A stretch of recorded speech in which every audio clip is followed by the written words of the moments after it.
আসসালামু আলাইকুম। সবাই কেমন আছেন? আশা করি ভালো আছেন।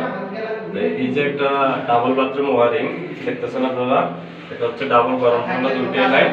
এটা হচ্ছে আপনার বাল্টির পয়েন্ট, এই দুটো হচ্ছে ঝর্ণার চাবি, এটা হচ্ছে ঝর্ণার পয়েন্টটা।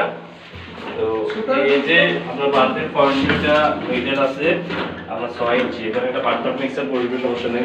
এই যে ঝর্ণার চাবি দুইটা, এই চাবি দুইটা এই মাঝখান বরাবর, এই যে ঝর্ণার বাল্টির পয়েন্ট বরাবর মাঝখানে দিয়ে বরাবর থাকার কথা।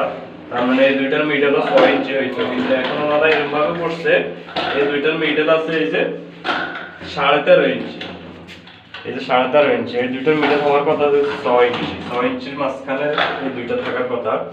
এখন যেটা আছে এটা হচ্ছে 13 ইঞ্চি, প্রায় ডাবলেরও বেশি। এই দ্রুত চাবি দুইটা দেওয়ার কারণে জিনিসটা আসলে অনেকটা খারাপ দেখা যাচ্ছে, এটা আপনারা দেখে বুঝতেছেন। বিশেষ করে এই চাবিটা, এটা কিন্তু অনেকটা পাকা, এই চাবিটা সোজা করে দেওয়া হয় নাই, ব্লেডে টাইলস করা হয়ে গেছে, এখন আর এটা সোজা করা সম্ভব না।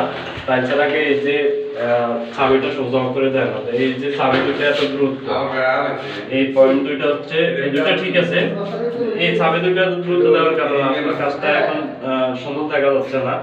এই চাবি দুইটা এইখানেই বরাবর হওয়ার কথা ছিল। যিনি কাজটা করছে আসলে উনি কোন বুঝে করছে সেটা উনি ভালো জানেন।